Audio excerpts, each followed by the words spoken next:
90 के दशक में हमने एक नारा सुना था कि जहां राम का जन्म हुआ है मंदिर वहीं बनाएंगे। और अब 2024 में हम एक अपडेटेड नारा सुन रहे हैं कि जहां राम का जन्म हुआ है मंदिर वहीं बनाया है। देखा जाए तो ये सिर्फ एक नारे में कुछ शब्दों का हेरफेर है, लेकिन शब्दों के इस हेरफेर के पीछे कितना लंबा इंतजार और कितने ही लोगों के प्राणों की आहुति है, ये बता पाना बहुत मुश्किल है। तो चलिए हम और आप मिलकर कोशिश करते हैं कि हम इस लंबी लड़ाई और इन बलिदानों को समझ सकें। नमस्कार, मैं हूँ द हिस्टोरिकल स्टोरी टेलर और आइए जानते हैं अयोध्या के संघर्ष के बारे में।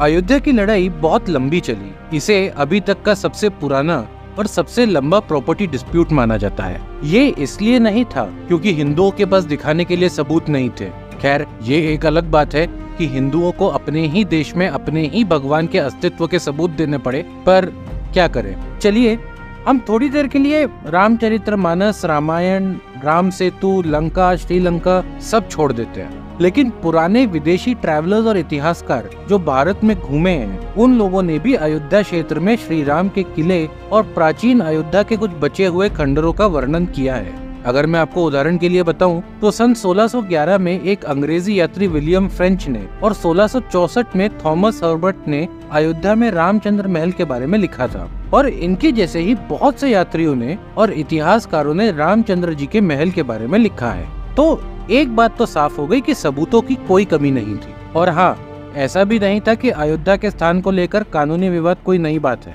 अयोध्या में होने वाले कानूनी विवादों की कोई कमी नहीं थी। इसको हम 1855 तक ट्रेस कर सकते हैं। जैसे 1857 में निहंग सिख समुदाय के लोगों ने भी विवादित स्थल पर रामलला की पूजा की। फिर 1885 में महंत रघुवदास ने फैजाबाद जिला अदालत में एक याचिका दायर कर बाबरी मस्जिद ढांचे के बाहर एक मंदिर बनाने की अनुमति मांगी। थोड़ा फास्ट फॉरवर्ड करते हैं और आते हैं 22 दिसंबर 1949 में, वह दिन जब आजाद भारत में अयोध्या के स्थल को लेकर कानूनी विवाद शुरू हुआ। अयोध्या में बनी मस्जिद के केंद्रीय गुंबद के अंदर प्रभु श्री राम की मूर्ति स्थापित कर दी गई। अब मूर्तियों की स्थापना किसने की, इसके ऊपर अभी तक कोई क्लियरिटी नहीं है, लेकिन मूर्तियों की उपस्थिति की सूचना मिलते ही जिला मजिस्ट्रेट ने हिंदुओं और मुसलमानों के बीच किसी भी संभावित संघर्ष को रोकने के लिए परिसर को बंद करने के आदेश दे दिए। इसके बाद 1950 में राम भक्त गोपाल सिंह विशारद ने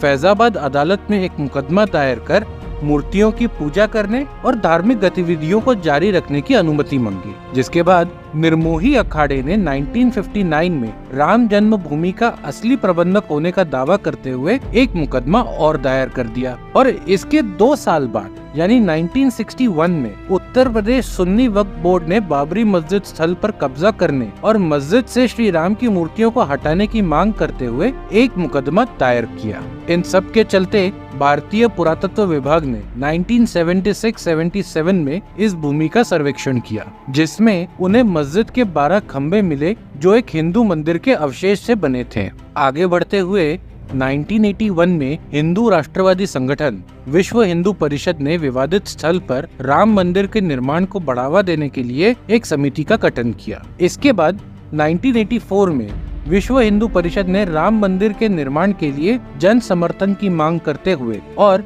राम भूमि स्थल को मुक्त कराने के लिए एक अभियान चलाया। इसके 2 साल बाद यानी 1986 में फैजाबाद के जिला न्यायाधीश ने विवादित ढांचे के ताले खोलने का आदेश दिया, जिससे हिंदुओं को अंदर पूजा करने की अनुमति मिल गई। 1989 में विश्व हिंदू परिषद ने अपने प्रयास और बढ़ा दिए और अन्य हिंदू संगठनों और LK अडवाणी जैसे नेताओं के समर्थन से राम मंदिर निर्माण के लिए अभियान चलाया। 21 अक्टूबर 1990 को भाजपा के लाल कृष्ण अडवाणी और विश्व हिंदू परिषद के अशोक सिंघल के आह्वान पर कार सेवक, जिन्हें स्वयं सेवक भी कहा जाता है, पहली बार अयोध्या में एकत्रित हुए। कार सेवकों के D-Day कहे जाने वाले 30 अक्टूबर को अयोध्या में अभूतपूर्व सुरक्षा देखी गई, जब पुलिस ने अयोध्या के लिए सभी बसें और ट्रेन सेवाओं पर रोक लगा दी, तो अधिकांश कार सेवक पैदल चलकर अयोध्या पहुंचे। अयोध्या में उस दिन 28,000 सशस्त्र सुरक्षा बलों को तैनात किया गया था। इतनी सुरक्षा के चलते 40,000 कार सेवकों में से केवल 10,000 ही अयोध्या पहुंच पाए। सुबह लगभग 10 बजे रामदेव महंत नृत्य गोपाल दास और विश्व हिंदू परिषद के अशोक सिंघल के नेतृत्व में स्वयं सेवकों का एक बड़ा समूह विवादित ढांचे की ओर बढ़ा। पुलिस की लाठी से अशोक सिंघल के सर पर चोट लगी और इसके बाद भीड़ उग्र हो गई और कार सेवकों और पुलिस कर्मियों के बीच खुला टकराव हुआ। इस टकराव के बीच कोठारी बंधुओं ने बाबरी मस्जिद के ऊपर भगवा झंडा फहराया था, जिसके बाद पुलिस कर्मियों ने स्वयं सेवकों पर गोलियां चला दी। 2 नवंबर 1990 के दिन अयोध्या में मौजूद सभी कार सेवकों ने सुबह रामलला की प्रार्थना की और फिर से विवादित ढांचे की ओर चल दिए।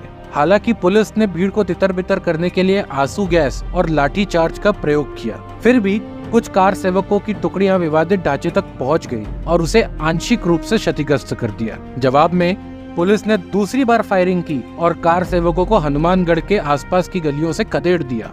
एक स्थान जिसे बाद में शहीद गली का नाम दिया गया। पुलिस ने कई स्वयं सेवकों को घेर कर मार डाला। इसमें कोठारी बंधु भी शामिल थे, जिन्हें कथित तौर पर एक घर से घसीट कर बाहर निकाला गया और उसी गली में लाकर उनकी हत्या कर दी गई। गोलीबारी की खबरों को ज्यादातर भारतीय मीडिया ने दबा दिया, लेकिन अंतर्राष्ट्रीय मीडिया के कुछ आउटलेट्स ने इसका उल्लेख किया।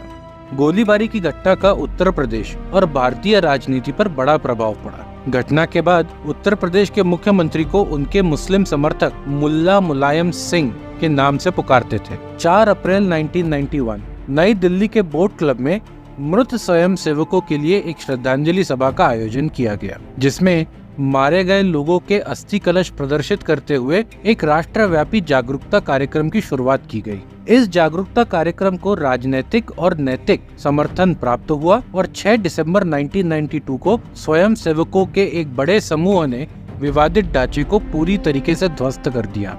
इसके बाद पूरे देश में सांप्रदायिक दंगे भड़क गए, जिसमें हजारों लोग मारे गए। फिर 16 दिसंबर 1992 को होम मिनिस्ट्री ऑफ इंडिया ने इब्राहिम कमीशन का गठन किया, जो बाबरी मस्जिद के डेमोलिशन से जुड़े तथ्यों का निरीक्षण करके अपनी रिपोर्ट सेंट्रल गवर्नमेंट को सबमिट करने वाला था। इस कमीशन को अपनी रिपोर्ट सबमिट करने में 16 साल लग गए और उन्होंने फाइनली अपनी रिपोर्ट 2009 में तत्कालीन प्रधानमंत्री श्री मनमोहन सिंह जी को सबमिट करी, जिसके चलते लाल कृष्ण आडवाणी, उमा भारती, मुरली मनोहर जोशी और अन्य कई लोगों पर मुकदमा चलाया गया। इन सभी महत्वपूर्ण घटनाओं के दौरान 13 सितंबर 2007 को जब कांग्रेस लेड यूपीए गवर्नमेंट थी, तब आर्कियोलॉजिकल सर्वे ऑफ इंडिया ने कोर्ट में एक एफिडेविट सबमिट किया, जिसमें ये कहा गया था कि प्रभु श्री राम और राम सेतु से जुड़े कोई भी साइंटिफिक या हिस्टोरिकल प्रूफ नहीं है। लेकिन फाइनली 9 नवंबर 2019 को सुप्रीम कोर्ट ऑफ इंडिया ने हिंदुओं के पक्ष में फैसला देते हुए प्रभु श्री राम का मंदिर बनाने के सारे रास्ते साफ कर दिए और इस तरीके से लगभग 350 साल चले संघर्ष का अंत हुआ और अयोध्या की पावन नगरी में प्रभु श्री राम का भव्य मंदिर बनना शुरू हुआ। और ऐसे ये नारा कि जहाँ राम का जन्म हुआ है मंदिर वहीं बनाएंगे बदल कर हो गया जहाँ राम का जन्म हुआ है मंदिर वहीं बनाया है।